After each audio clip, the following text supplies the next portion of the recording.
Assalamualaikum warahmatullahi wabarakatuh. Selamat pagi. Apa kabar semuanya? Ketemu lagi di mata kuliah Manajemen Administratif. Oke, setelah minggu lalu teman-teman semua belajar tentang job description dan job specifications. Nah, minggu ini kita akan membahas materi yang lain, tetapi juga masih ada hubungannya dengan job specification and job descriptions. Oke. Nah, tema atau materi hari ini adalah job analysis atau analisa jabatan. Fungsinya apa sih analisa jabatan ini, teman-teman? Analisa jabatan ini biasanya dilakukan sebelum kita menentukan job deskripsi dan job spesifikasi. Ya. Minggu lalu kan kalian sudah mempelajari job deskripsi. Ya, job deskripsi itu adalah penjabaran tugas-tugas dan tanggung jawab dari seorang karyawan atau calon karyawan. Dan job spesifikasi adalah penjelasan atau penjabaran identifikasi kemampuan, skill, kompetensi ya yang dimiliki oleh calon karyawan atau pegawai untuk bisa melakukan tanggung jawab pekerjaannya. Nah, untuk bisa menentukan ya, kalian kemarin sudah mencoba membuat job deskripsi dan job analisis dari dua pekerjaan ya, memilih salah satu ya, seorang akuntan atau seorang arsitektur. Nah, apa saja yang harus dilakukan oleh seorang akuntan dan seorang arsitektur, lalu apa saja kemampuan yang harus dimiliki. Nah, itu bisa kita susun ulang di awal, kita identifikasikan terlebih dahulu, kita analisa terlebih dahulu, kita butuh pegawai apa saja, bidang apa saja, dan pekerjaannya apa saja. Nah, untuk bisa akhirnya kita menentukan, oh kita butuh seorang akuntan 3 orang, atau seorang drafter arsitek 3 orang. Nah, itu dari mana? Dari analisa jabatan, dari job analysis. Nah, di job analysis ini nanti kita belajar juga tentang bidang human resource management, HRM. Isinya tentang bagaimana merekrut karyawan dan melakukan penseleksian karyawan di perusahaan. Itu ya.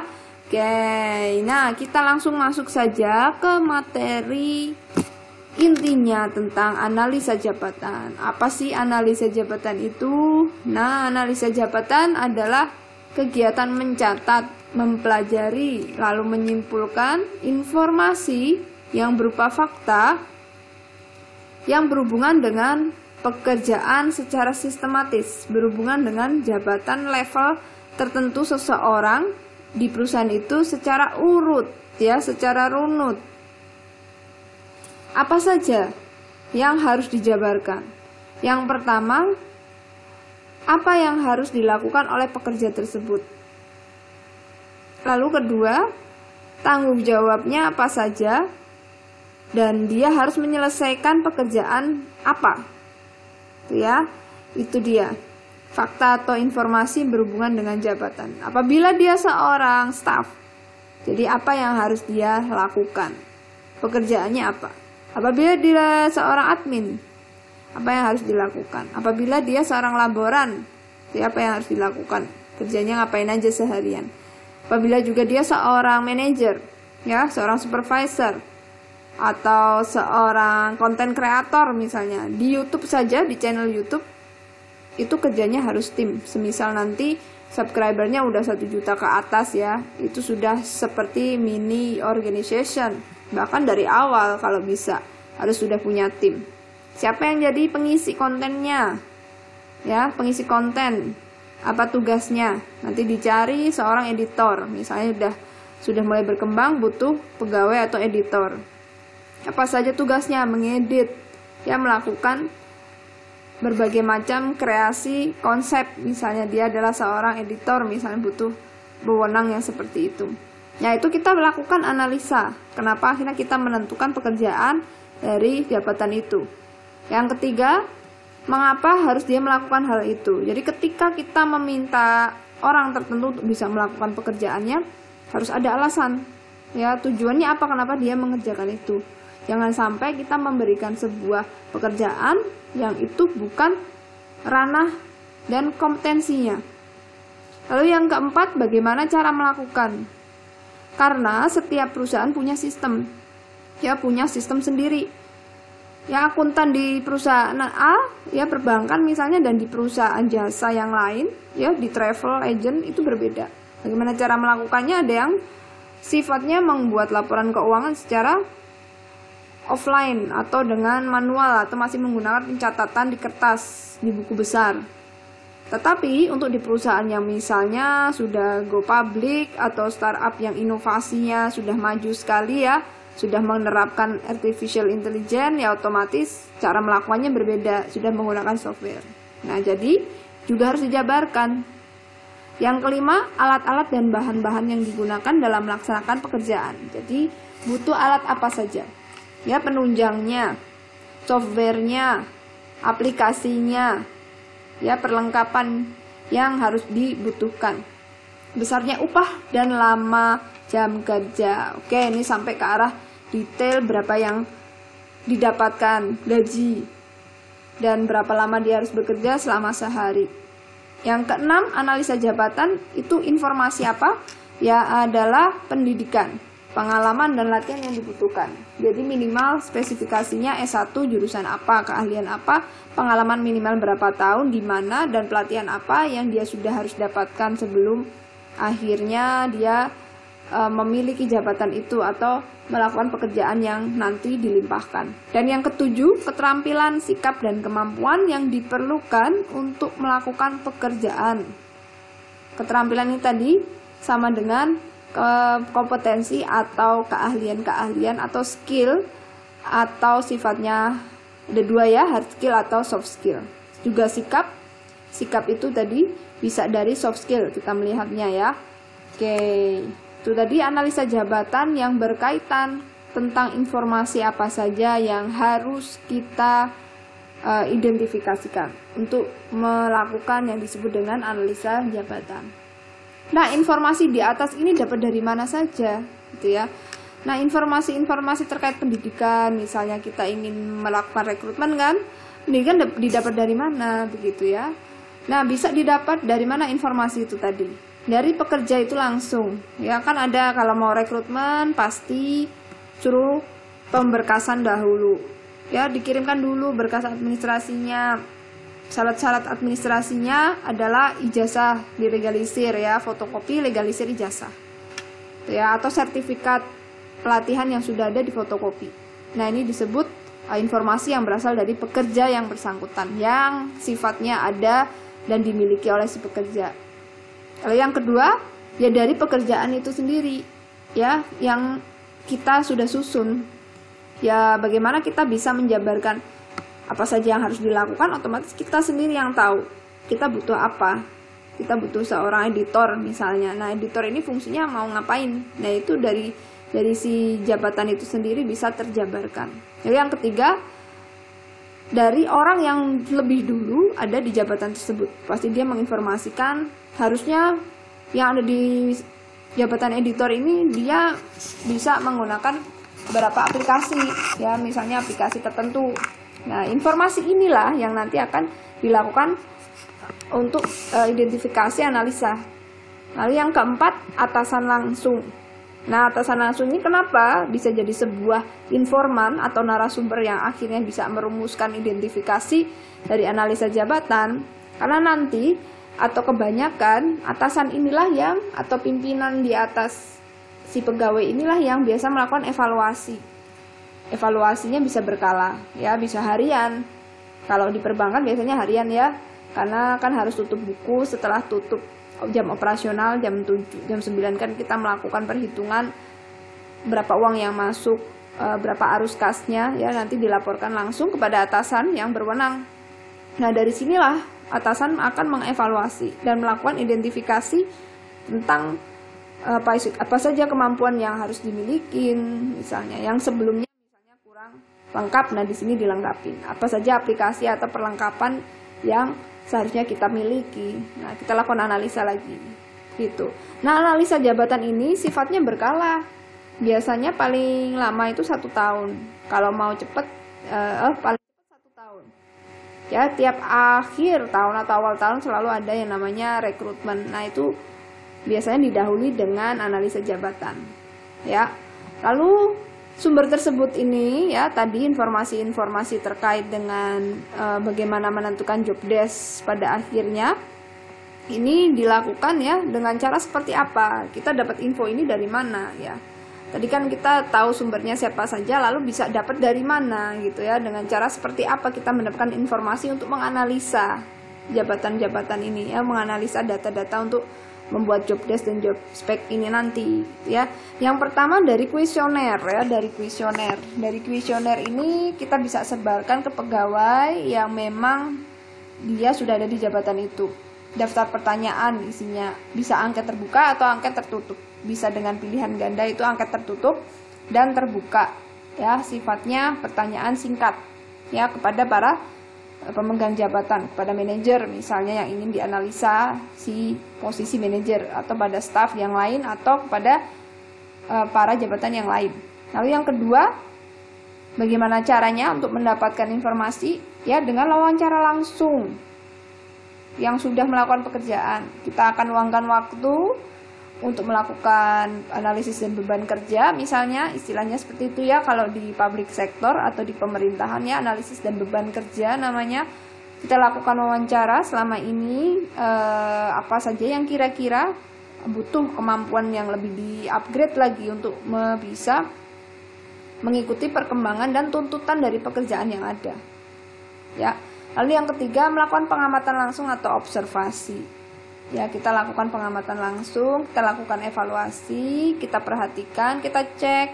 Ya, biasanya ini pimpinan juga ikut ya di sini atau di bagian HRD atau Human Resource. Jadi orang-orang bagian HRD ketika melakukan analisa dan beban kerja, ini dia melakukan sebuah observasi. Bisa ngecek di sana apa yang mereka sudah kerjakan dan perlu diperbaharui lagi analisanya, semisal untuk tahun depan ingin diadakan rekrutmen. Itu ya.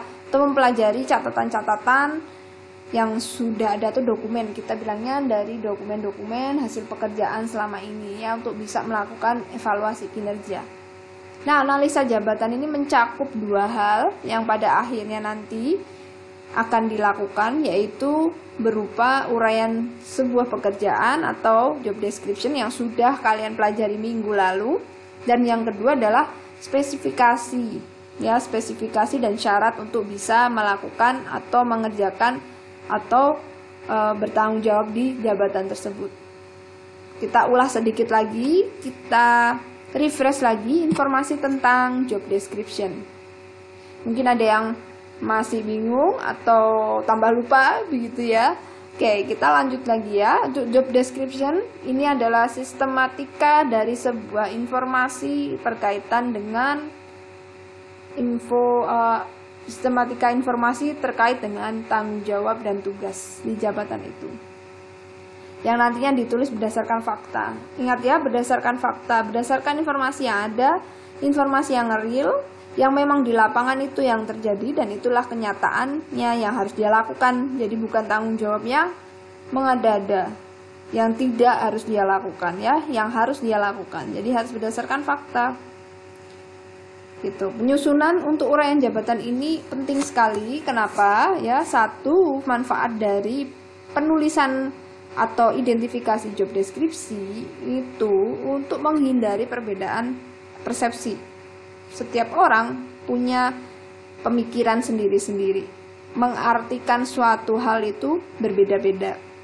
Ya, misalnya saya punya konten, punya channel YouTube, atau kalian punya channel YouTube, kalian ingin jadi content creator, lalu kalian bekerja sama di situ, lalu kalian membutuhkan seorang editor, otomatis kalian mencarilah editor, tapi kalian lakukan analisa jabatan dulu untuk bisa menentukan editor ini nanti bekerjanya ngapain saja ya, dan spesifikasi keahlian, kemampuan, keterampilan yang dimiliki apa saja.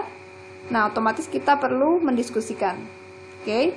Nah, di diskusi ini kenapa kita harus mendiskusikan deskripsi jabatan? Supaya kalian dan teman kalian yang memiliki channel ini satu persepsi, Seorang editor bekerjanya adalah mengedit video yang kita sudah buat, ya, bukan mengedit video yang kita buat tapi untuk keperluan yang lain.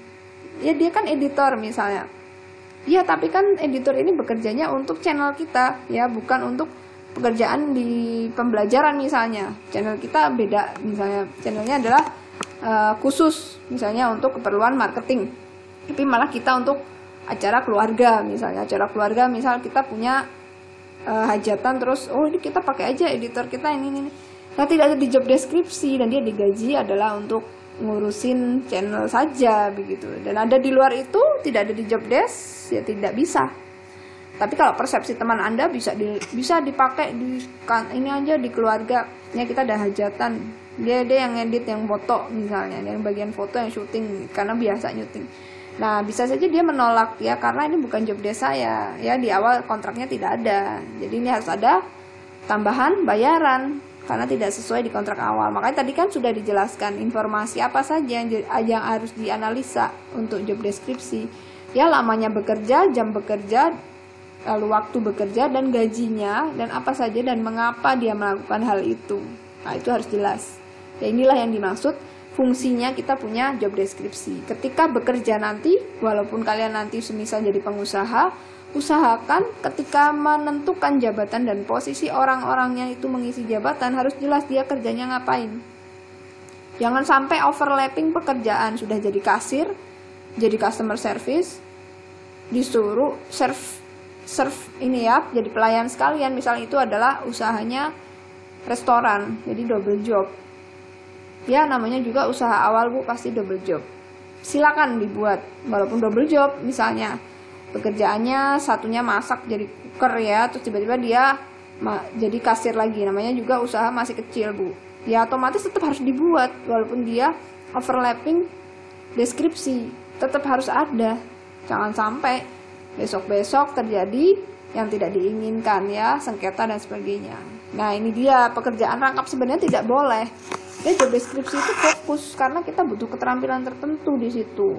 Otomatis nanti tidak keluar kalian punya keterampilan yang spesifik itu tadi. Ya, bangsa yang besar saya sudah katakan berkali-kali, ya, mungkin di mata kuliah yang lain.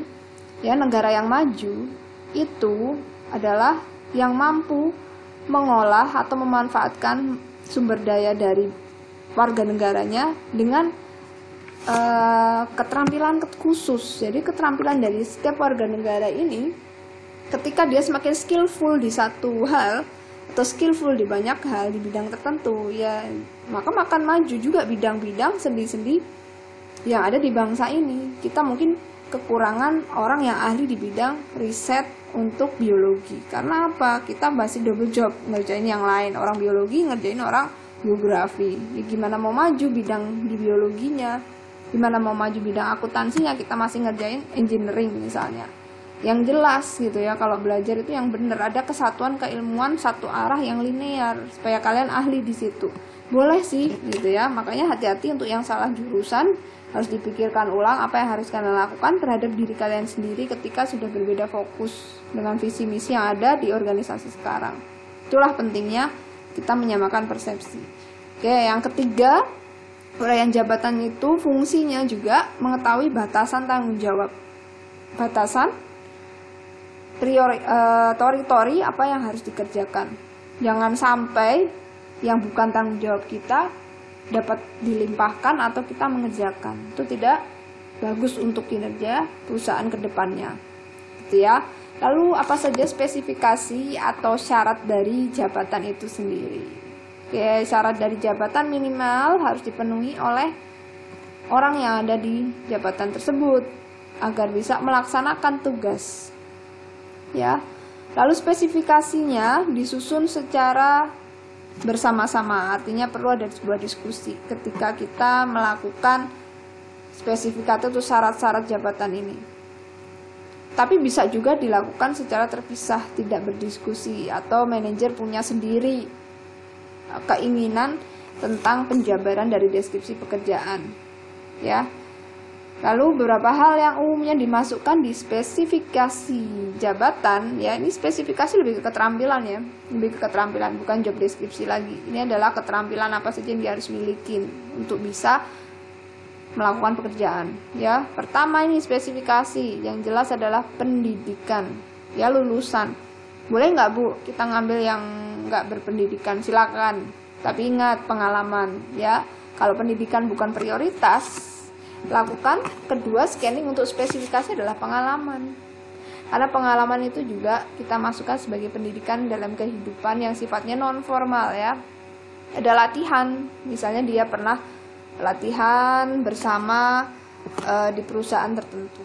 Itu. Lalu persyaratan fisik dan mental, misalnya fisik itu kalau memang dia harus jadi seorang customer service atau humas, hubungan masyarakat atau public relation atau bagian inisiasi kerjasama, itu kan dia harus yang setidaknya menarik secara penampilan, harus bisa berpenampilan yang menarik begitu.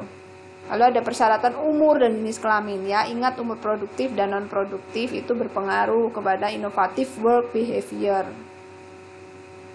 Juga jenis kelamin ya, mau yang laki-laki atau perempuan.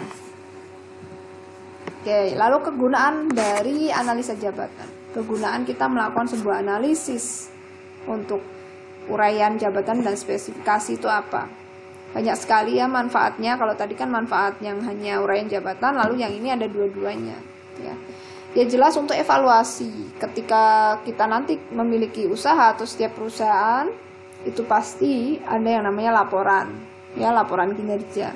Laporan kinerja itu kalau memang dia tujuannya adalah jenis perusahaan profit, ya otomatis adalah laporan kinerja profit yang dihitung. Kalau non profit, yang dihitung adalah kualitas nanti ya. Ada patokan dan indikator sendiri sebuah kesuksesan sebuah perusahaan itu. Ketika tidak sesuai dengan target, kita akan melakukan sebuah evaluasi. Salah satu evaluasinya adalah jabatan. Oh, ternyata target penjualan tidak mencapai. Apa yang harus dilakukan? Jangan-jangan bagian marketingnya ini, misalnya yang kemampuannya kemarin hanya D3 marketing.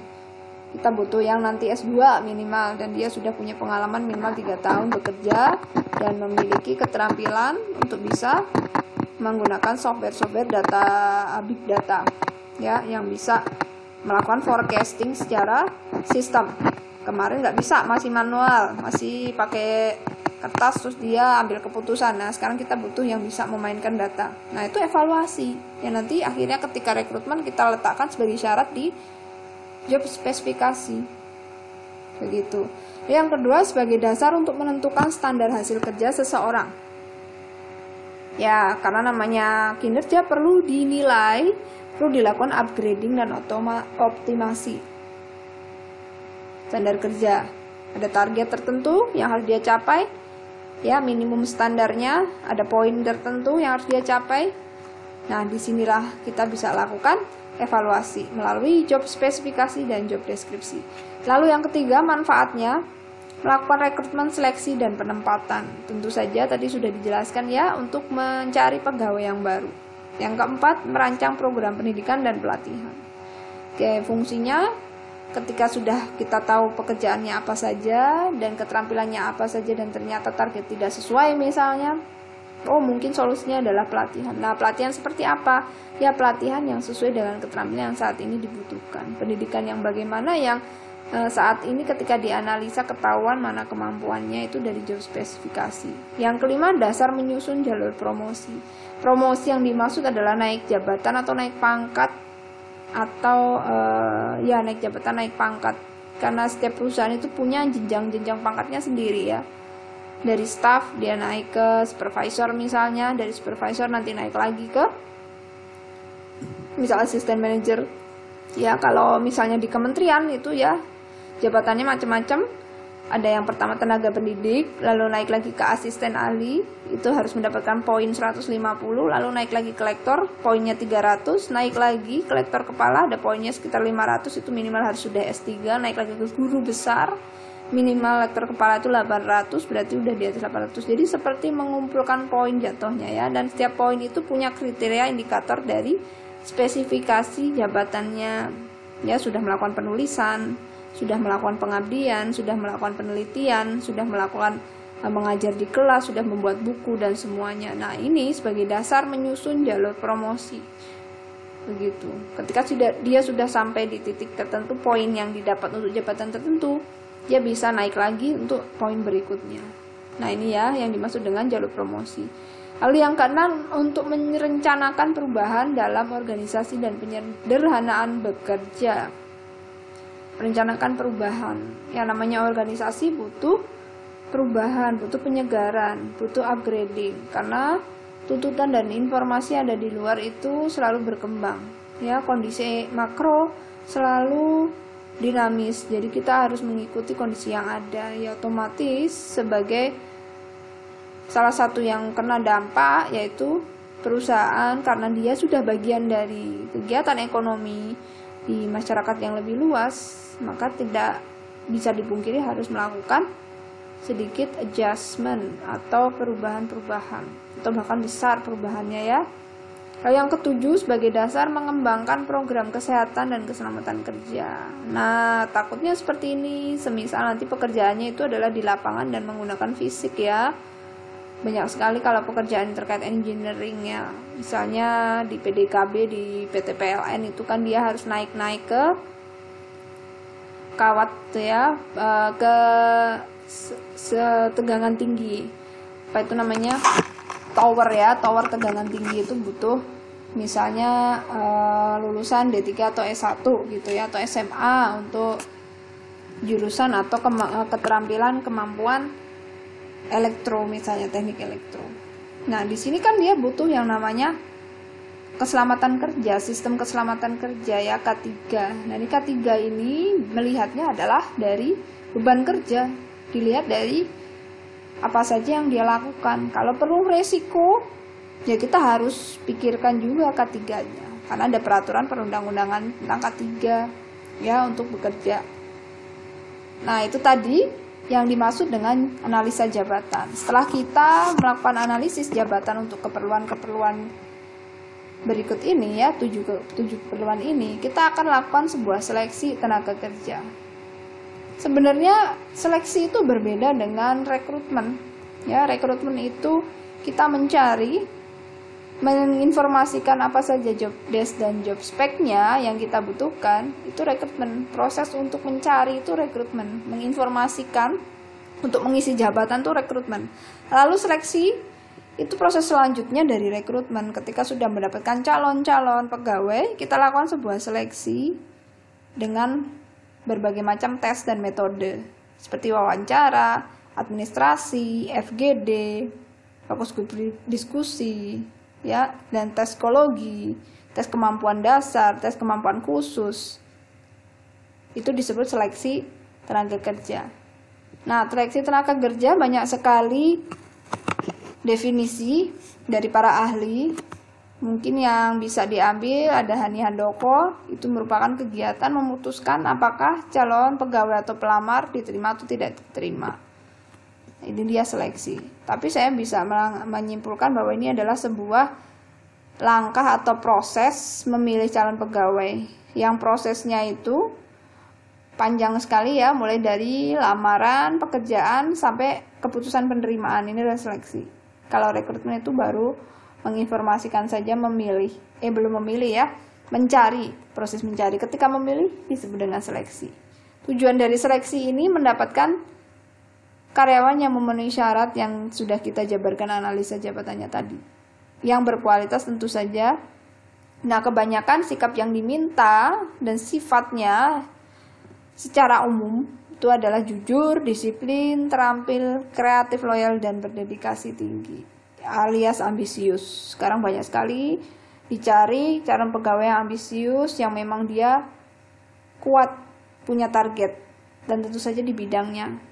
Itu ya, jarang sekali ya perusahaan besar itu bisa maju kalau para pegawainya itu tidak punya ambisi yang kuat untuk mencapai target. Ya, banyak sekali sekarang perusahaan mencari orang-orang yang ambisius dalam hal positif ya. Lalu yang kedua, untuk mengukur kemampuan calon karyawan atau pelamar bisa atau tidak ketika dia ada di posisi jabatan tersebut. Ya, seleksi ini fungsinya untuk menimbang, memperkirakan apakah dia mampu mengemban tugas dari jabatan yang kita akan berikan nanti. Lalu yang ketiga, membentuk karyawan-karyawan baru yang nantinya bisa menggantikan yang lama yang sudah ada di perusahaan itu.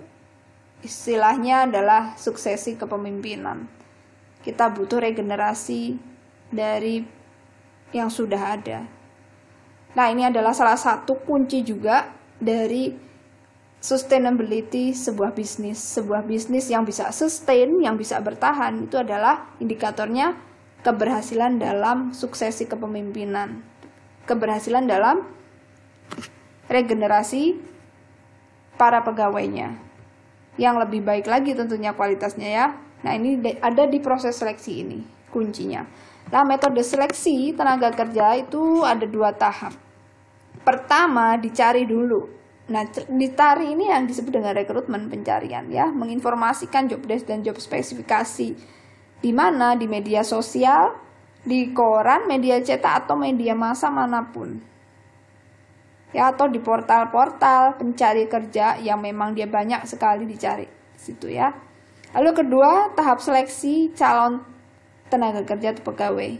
Ada beberapa tahap. Nah, ini yang dimaksud dengan seleksi. Pertama, seleksinya adalah seleksi surat lamaran, CV, ya, dan sertifikat. Seleksi administrasi. Kedua, wawancara awal. Ketiga, psikotes untuk melihat apakah psikologinya dia cocok dengan visi misi dan pekerjaan. Jadi psikotes ini banyak sekali yang gagal.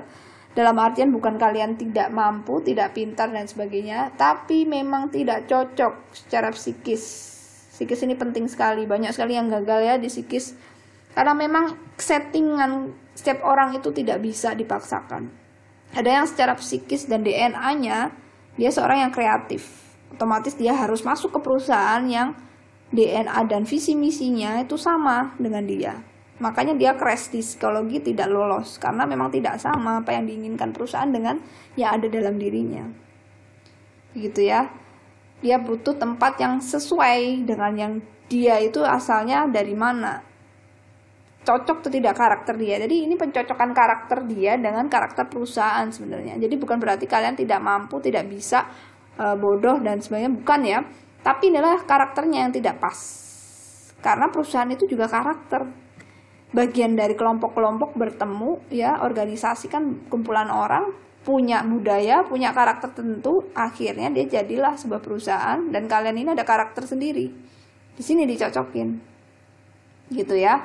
Lalu yang keempat, penilaian akhir. Penilaian akhir ini bisa berupa keputusan diterima atau tidak. Ya, dari bukan diterima atau tidak tapi hasil dari tes. Ya, berbagai macam tes ini ada penilaiannya atau dilakukan sebuah penilaian dahulu dari yang sudah yaitu wawancaranya dinilai, psikotesnya juga dinilai, surat lamarannya ada penilaian. Lalu tahap berikutnya adalah pemberitahuan wawancara akhir. Gitu ya. Nah, pemberitahuan wawancara akhir ini biasanya wawancara tahap kedua. Semakin besar perusahaan, semakin banyak tahapan seleksi yang dilalui. Misalnya Bank Indonesia. Bank Indonesia itu bisa 1 tahun ya proses seleksinya dulu sih, kalau sekarang mungkin lebih simpel lagi. Seleksi pertama administrasi gitu ya, Indonesia kan, lalu ditempatkan nanti bakal juga di cabang Bank Indonesia di daerah gitu ya, di provinsi misalnya. Lalu setelah administrasi ada tes bahasa Inggris, itu juga seleksi lagi. Setelah seleksi bahasa Inggris ada lagi tes psikotes misalnya. Psikotes nanti ada lagi tes kemampuan dasar misalnya.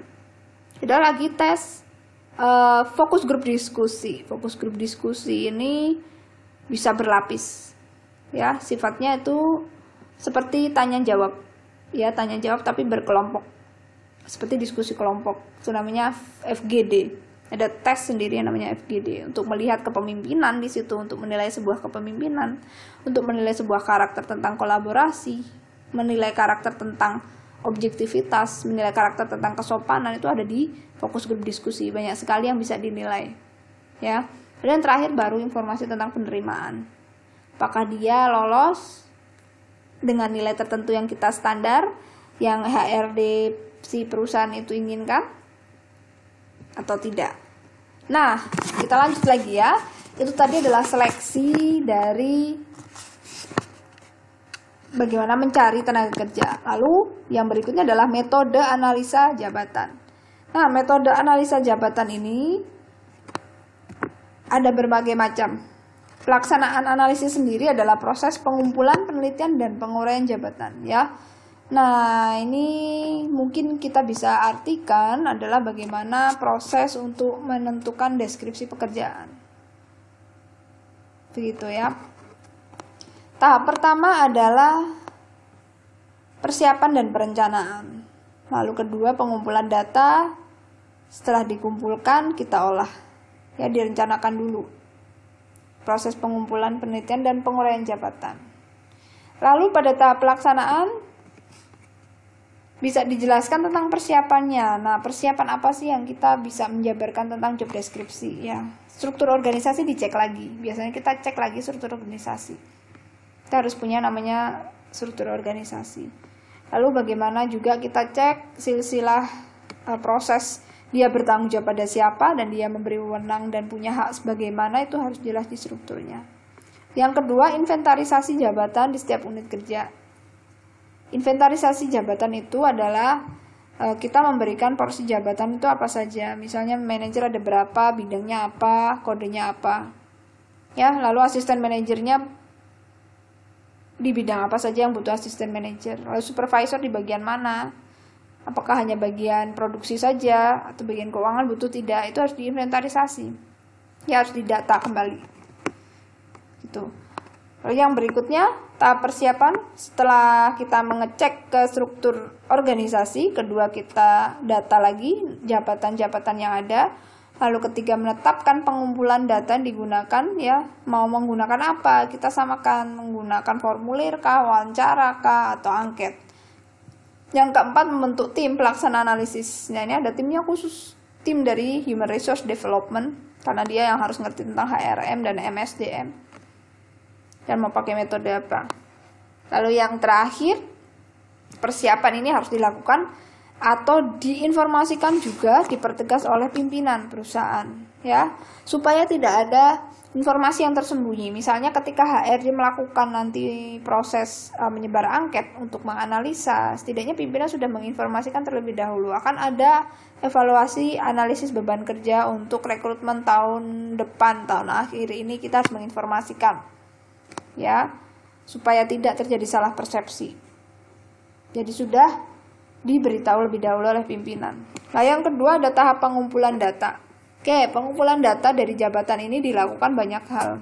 Tadi yang sudah kita bahas ya, bisa dengan wawancara, bisa kita perhatikan bagaimana dia melakukan sebuah koordinasi dan kita catat ya untuk diolah menjadi informasi. Bisa dengan kuesioner, bisa dengan referensi ya. Referensi ini kemampuan dari ahli, misalnya kita butuh orang ketiga dari pihak lain yang memang dia seorang konsultan dari bagaimana menciptakan profit yang lebih baik lagi, menciptakan perusahaan yang lebih sustain lagi, itu ya biasanya dari kampus ya. Dari kampus itu melakukan analisa jabatan. Ya, dari kampus misalnya ada kegiatan tertentu yang kita nanti harus bekerja sama dengan perusahaan ini untuk mengembangkan perusahaan, itu ada. Ini bisa disebut dengan studi referensi. Ya, ahli rujukan. Lalu dengan metode kombinasi. Bisa dengan kuesioner lalu dilanjutkan dengan wawancara dan pertegas dan konfirmasi dengan para ahli. Lalu bagaimana ketika datanya sudah ada? Ya, datanya sudah ada, informasi tadi sudah didapat bahwa di jabatan tertentu butuh keterampilan yang sudah harus berbeda dengan seleksi tahun lalu misalnya. Ya, pertama kita tentukan faktor penilaian jabatannya dulu. Kita berikan nilai di situ, kita analisa ya hasilnya. Lalu kita susun. Jadi harus sudah ada penilaian skalanya dulu, mana yang kita maksud ini sudah baik, mana yang masih kurang, mana yang sangat baik yang perlu diteruskan, itu harus ada bobot standar nilai, lalu kita analisa hasilnya nilai tersebut, baru kita susun apa saja tugas dan pekerjaan yang besok harus diberikan lagi, apakah sama atau tambah berat atau sedikit berbeda, atau bahkan jadi jabatan lain dilimpahkan untuk membuat jabatan lain. Nah, itu nanti ada di tahap pengolahan data ini kuncinya.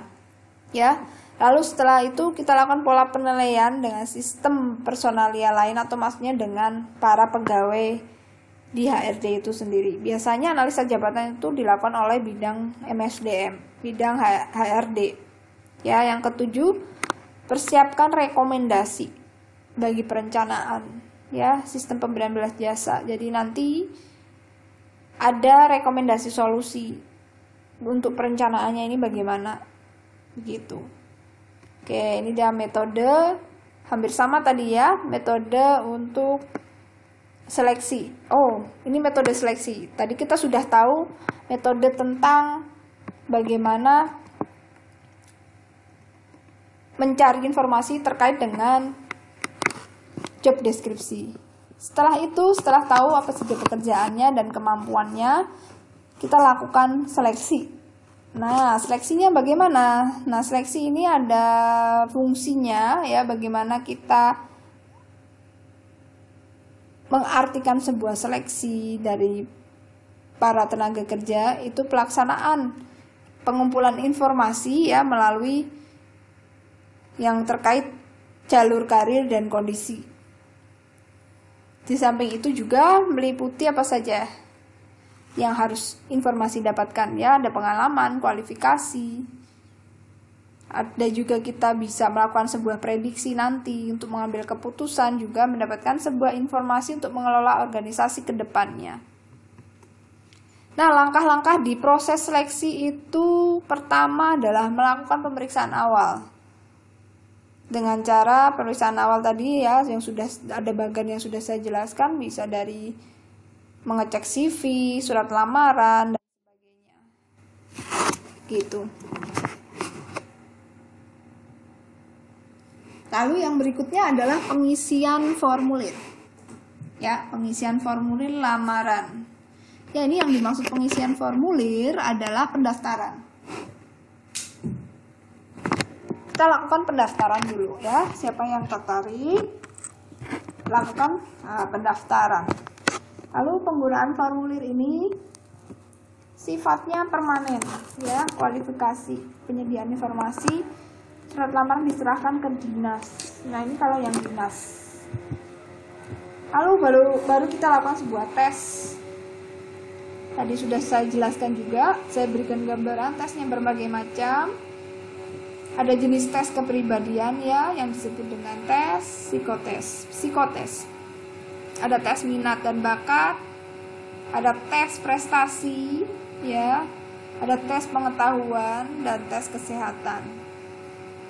Tes kesehatan biasanya nanti bekerja sama dengan rumah sakit tertentu yang ditunjuk. Dan ada juga wawancara. Ya, untuk wawancara itu adalah seleksi yang paling sering dan paling akhir. Ya, untuk wawancara itu yang paling akhir biasanya. Ya, tes-tesnya dulu baru terakhir wawancara. Jadi wawancara ini fungsinya apa sih? Wawancara ini fungsinya untuk mengetahui atau mencocokkan data selama tes, ya, hasil tes kan biasanya sudah muncul nih. Ya, sudah dilakukan penilaian, kita lakukan analisa penilaian, baru kita tes apakah kita cocokkan dengan cara bertemu langsung dengan si calon pegawai. Ya, bagian HRD-nya, user atau pimpinannya bertemu langsung dengan para calon pencari kerja ini. Ya, untuk mencocokkan apa yang sudah didapatkan selama proses itu dengan yang real langsung. Kita lihat caranya dia berkomunikasi, mengambil keputusan, bersikap, dan punya kepribadian bagaimana, serta melihat penampilannya. Ya, jadi ini hanya proses mencocokkan. Kadang ngetes sedikit saja, ya. Banyak sekali yang terkait dengan wawancara, ya. Wawancara itu banyak sekali tipsnya, banyak banget tipsnya. Nanti mungkin ada sesi khusus kalau ingin wawancara. ingin tahu tentang bagaimana tuh proses wawancara. Kebetulan saya juga melakukan pembimbingan dan pendampingan untuk para mahasiswa di jurusan ADP yang ingin dilakukan pendampingan mentor terkait dengan pencarian kerja nanti untuk lulusan-lulusan yang sudah tinggal menunggu wisuda saja. Dia tuh wawancara, nanti saya yang bagian coaching wawancaranya. Karena banyak sekali pertanyaan yang sekarang ini sifatnya ngetes, tapi juga mencocokkan karakter, dan karakter yang diminta itu ada di perusahaan apapun, jenis perusahaannya itu hampir sama sih yang diminta ya, jenis-jenisnya. Ada yang hampir sama, yaitu tentang olahraga kalau tidak salah ya, hobi-hobi tertentu tuh ya. Ketika ditanya hobinya apa, nah di situ hampir semua perusahaan itu menginginkan jawaban yang sama untuk menilai hal tertentu ya. Jadi kita mungkin bisa bahas kalau memang kalian ada yang tertarik tentang wawancara kerja. Oke, kita lanjutkan dulu untuk program pelatihan dan pengembangan karir. Oke, program pelatihan dan pengembangan karir ini masuk ke bagian dari analisa jabatan. Kenapa? Ini fungsinya ada dua. Pertama, untuk para pegawai yang memang sudah lama, yang sudah bekerja dan sudah jadi pegawai di situ, itu juga butuh upgrade skill. Yang kedua, untuk memfasilitasi para pegawai baru yang sudah lolos seleksi supaya bisa upgrade skill juga, tapi juga bisa mengikuti sistem dan budaya serta yang diinginkan oleh perusahaan ya, target pekerjaan yang diinginkan oleh perusahaan. Karena selalu yang namanya ilmu itu harus diperbaharui, harus dilatih lagi. Ya, ini proses pendidikan jangka pendek ya sifatnya. Pelatihan itu jangka pendek. Kalau jangka panjang itu namanya studi lanjut atau kuliah lagi ya, kuliah S2, S3. Itu ya, kalau pelatihan itu course itu rata-rata ada yang 1 hari, 2 hari gitu, sehari lebih sih itu pelatihan ya. Kalau workshop setengah hari, tapi kalau sifatnya training development itu bisa 2 minggu, biasanya 1 minggu begitu ya. Nah, pengembangan ini sendiri jangka panjang, sistematis dan terorganisir. Tenaga kerja manajerial mengetahui konsep dan teoritis tujuan. Nah, bedanya apa sih pelatihan dan pengembangan karyawan? Kalau pengembangan itu sifatnya seperti program pengembangan. Jadi bisa jadi 3 bulan lah itu ya, 3 bulan 6 bulan tuh paling umum. Pengembangan karir karyawan, nanti di situ ada program. Bulan pertama kita dilatih untuk menulis dulu, untuk menganalisa, untuk bisa membuat laporan yang baik. Lalu setelah itu di minggu berikutnya atau bulan berikutnya kita ada prakteknya, kita nilai ya. Lalu yang ketiga, nanti yang terakhir itu adalah penilaian, atau ketika butuh lagi praktek harus dipraktekkan lagi. Ya, pengembangan sifatnya lebih panjang lagi durasinya. Ya, tujuan dari pelatihan pengembangan apa sih? Banyak sekali harus diberikan pelatihan ya. Kalian kalau besok punya perusahaan, pastikan karyawan itu punya, atau pastikan kalian bikin rancangan keuangan atau budgetnya ada khusus untuk pelatihan karyawan.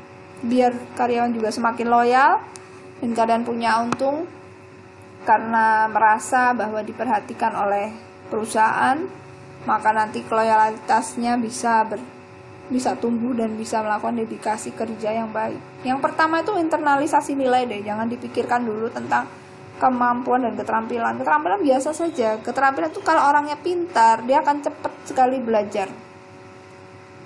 Dia akan cepat bisa apa yang kita target. Tetapi ketika dia tidak punya nilai, dia tidak punya sikap yang baik dan karakter yang sesuai dengan yang kita inginkan, keterampilan itu bisa disalahgunakan.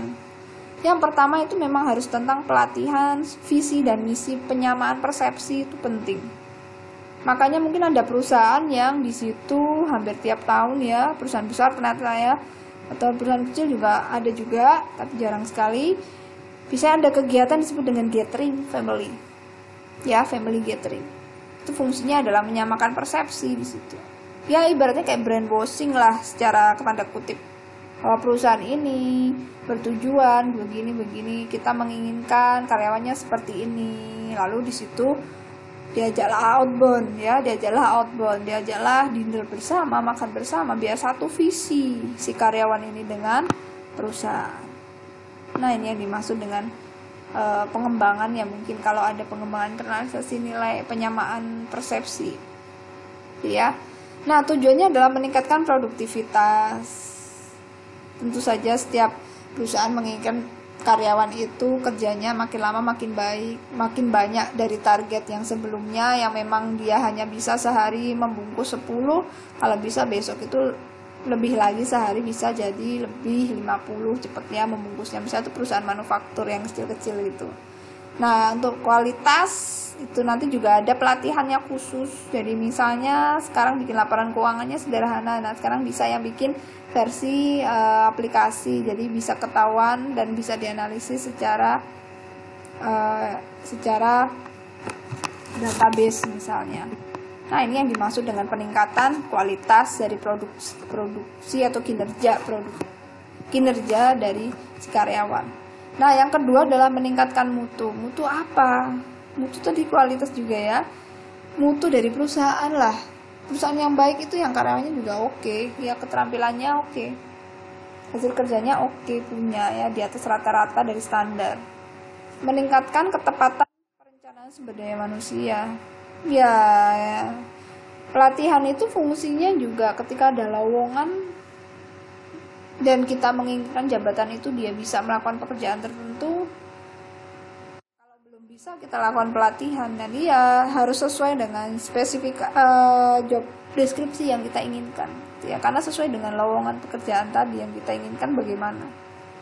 Lalu meningkatkan semangat kerja. Siapa sih yang tidak semangat diberi pelatihan, ya? Harus semangat. Kenapa? Karena ini untuk diri kita sendiri yang paling utama, bukan untuk perusahaan. Perusahaan itu nanti. Yang penting imbasnya ada kita, yang utama tuh kita dulu. Yang paling langsung kena tuh kita. Ya. Kan sudah pernah saya ceritakan di mata kuliah lain ya. Di Cina itu kan akhirnya ada kesepakatan 2 provinsi untuk dijadikan tempat manufaktur Apple. Ya. Tadinya terjadi penolakan besar-besaran, tapi ternyata tetap disetujui bahwa 2 provinsi itu dipakai untuk pabrik manufaktur Apple. Apa yang terjadi? Beberapa tahun kemudian China bikin Xiaomi. Namanya juga perusahaan asing masuk ketika para bangsanya atau warga negaranya bisa memanfaatkan hal-hal positif yang ada di situasi tersebut, maka dia akan menciptakan hal yang positif juga. Ya, dari bekerja bersama orang, kita akan mendapatkan ilmu yang nantinya kita bisa lakukan untuk level kita yang selanjutnya, untuk level yang terkaitan dengan kegiatan baik organisasi maupun kita punya peningkatan kemampuan atau kesejahteraan hidup. Itu ya, jadi jangan jadikan itu sebuah beban. Biasanya banyak sekali ya kasus-kasus diberi pelatihan atau coaching, misal manuskrip itu pada ketakutan, nggak mau pelatihan bahasa Inggris, yang ini aja aku udah pernah gitu ya. Ketika pimpinan sudah menunjuk, ada tawaran dan siapa saja boleh ini. Kalau selama kalian bisa meluangkan waktu ya untuk ikut. Jangan pernah menolak kalau memang itu sudah ditunjuk. Lebih baik kalian gagal dan tidak mampu, nilainya jelek, daripada menolak di depan. Etikanya dan secara penilaian berbeda. Bagus yang gagal atau hasilnya tidak sesuai target daripada menolak, karena yang penting kita mencoba untuk belajar, itu lebih baik nilainya. Lalu tujuan yang lain dari pelatihan, manfaat dari pelatihan dan pengembangan, ya bisa menahan. Artinya nanti perusahaan yang misal karyawannya ingin keluar atau tidak loyal ketika diberi pelatihan, tiba dia merasa bahwa perusahaan memperhatikan dia tidak jadi berpikir untuk bersikap jelek kepada perusahaan, gitu ya. Atau menarik dalam artian ada ya ketika karyawan atau calon karyawan melihat lowongan pekerjaan di perusahaan tertentu, oh perusahaan ini sering melakukan pelatihan loh dengan kementerian misalnya, sering tiap tahun ada upgrading skill untuk jabatan loh. Nah, itu sudah ada brand seperti itu, ya otomatis akan semakin banyak yang mendaftar ke perusahaan tersebut karena sudah terkenal bahwa sering dapat pelatihan tiap tahun. Ada sering dapat kerjasama, dapat promosi, nanti ke luar negeri dan sebagainya, ya enak hidupnya, kesejahteraannya. Akhirnya banyak sekali yang melamar ke situ. Yang lalu berikutnya, manfaat dari pelatihan adalah menjaga kesehatan keselamatan kerja. Oke, ya semakin kita mengetahui informasi apa yang harus kita lakukan dengan pekerjaan kita, ya kita akan semakin berhati-hati. Menghindari keusangan, ya, obsolescence. Ini maksudnya apa? Ya tadi harus di-upgrade, di-update terus-menerus bagaimana mengikuti perkembangan yang terakhir.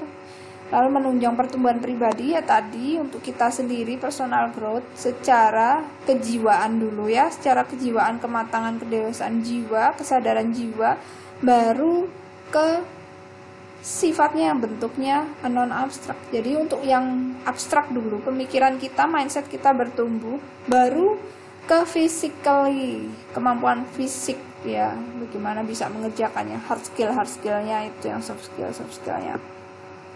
Dalam perencanaan pelatihan, apa saja yang harus diperhatikan? Bisa dengan praktek, ya, bisa dengan feedbacknya juga harus diperhatikan. Bagaimana dia sudah melakukan pelatihan selama ini, hasil pelatihannya oke atau tidak, pengetahuannya bertambah atau tidak, hasilnya sudah melampaui yang diinginkan atau belum. Lalu materinya juga harus bagus, berkualitas, dan kita harus perhatikan bahwa tiap individu itu berbeda kemampuan penangkapannya dan karakternya. Lalu perlu adalah pemberian contoh dan perilaku, perlu modeling, perlu yang namanya idealization, itu perlu di perusahaan atau dicontohkan.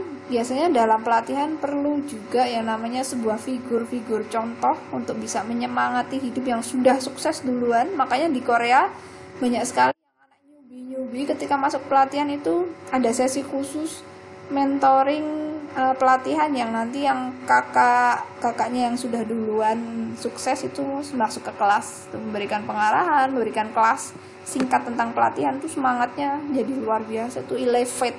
Atau enggak ada alumni satu perusahaannya adalah perusahaan di pemerintahan atau universitas, caranya adalah memberikan seminar di mana para alumni yang sudah sukses diundang kembali, seperti ITB, UI itu sering banget, ya, UGM juga tuh sering sekali untuk melakukan seperti itu. Pelatihannya ada mendatangkan alumni yang memang di bidangnya itu yang sesuai dengan pelatihan kemampuan tertentu, ya, tidak jauh-jauh. Jadi narasumbernya adalah alumni yang memang dia sudah sukses.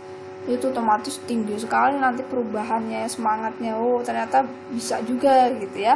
Lalu pemberian motivasi hati terkait juga dengan bagaimana tadi narasumber, bagaimana penyampaian tentang dorongan-dorongan ketika nanti kalian sudah berhasil melampaui pekerjaan ini atau bisa melakukan ini akan jadi apa, ya, itu tadi pemberian motivasi. Nah, lalu bagaimana dengan evaluasi kinerja? Oke, evaluasi kinerja ini mungkin yang terakhir, ya. Subtema yang terakhir, evaluasi kinerja, penilaian kinerja. Kenapa ketika bekerja kita pada akhirnya setelah dapat karyawan tadi, ya, setelah dapat seleksi, lalu kita berikan pelatihan, setelah itu kita lakukan evaluasi kerja. Apabila dia sudah mulai bekerja, mulai terlihat hasilnya selama beberapa bulan, berapa tahun, kita lakukan evaluasi. Biasanya pegawai baru evaluasinya itu adalah 6 bulan sekali, ya. Lalu nanti bulan berikutnya atau 1 tahun kita lakukan juga evaluasi apakah dia bisa dipakai lagi apabila tenaga kontrak, ya, atau sudah diputus kontraknya, sudah diselesaikan di situ. Biasanya ada evaluasi bulanan, 6 bulanan. Ya, evaluasi kinerja itu pendapat, ya, bersifat perilaku seseorang, prestasi sebagai dasar keputusan perencanaan pengembangan personal. Sementara itu Newstrom Davis memandang proses evaluasi kinerja yaitu membagikan informasi dengan mereka mencari memperbaiki kinerja. Jadi memberikan sebuah kritisi hasil kerja. Selama ini sebelum terlihat nih wujud kerjanya, saya bisa belum melihat Anda melakukan sebuah solusi dan sebagainya. Nah, ini nanti kita bisa lakukan perbaikan atau mungkin sedikit informasi untuk solusinya seperti apa, kenapa belum muncul yang kita inginkan. Gitu. Nah, tujuan dari evaluasi apa saja? Untuk meningkatkan pengertian karyawan tentang syarat kinerja yang baik itu yang bagaimana.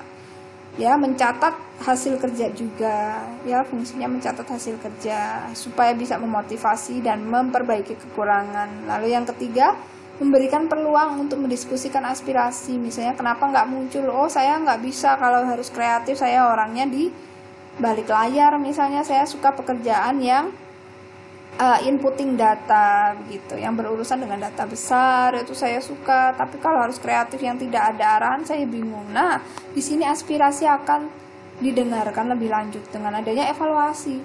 Lalu yang keempat, mendefinisikan sasaran lagi, tujuannya bagaimana ke depannya loh, kok masih belum sesuai, kita butuh lagi untuk ekspansi pasar ini, kok masih belum mendapatkan target pelanggan yang sesuai keinginan ya.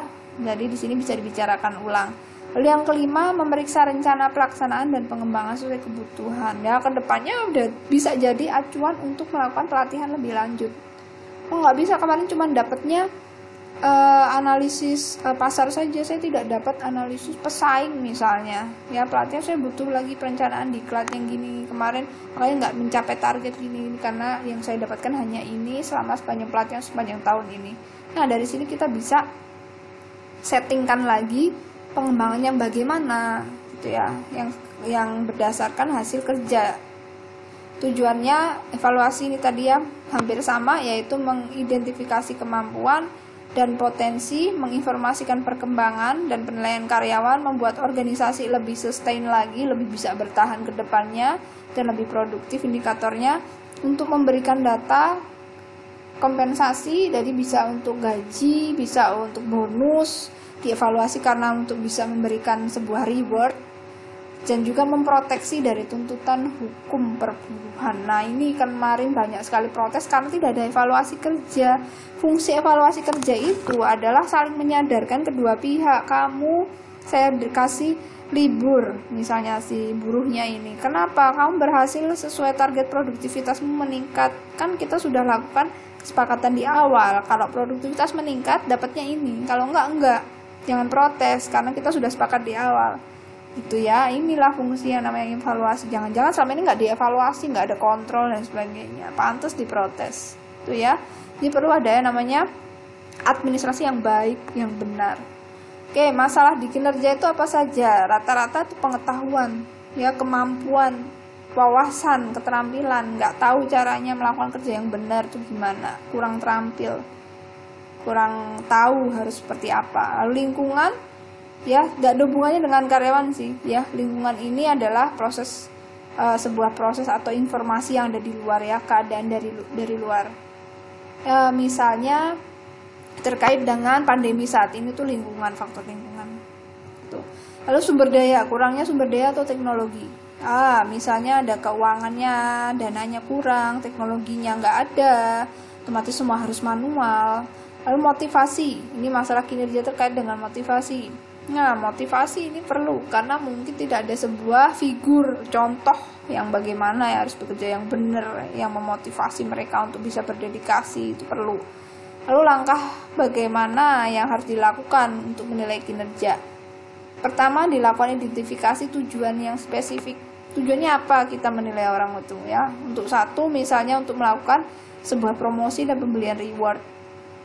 Gitu, penilaiannya. Atau yang kedua, untuk merumuskan tujuan ke depan kita tentang rekrutmen karyawan. Ya, harus jelas dulu. Kita menilai karyawan itu untuk apa. Lalu yang kedua, menentukan tugas yang harus dijalankan. Ya, nanti balik lagi ke analisa jabatan ya.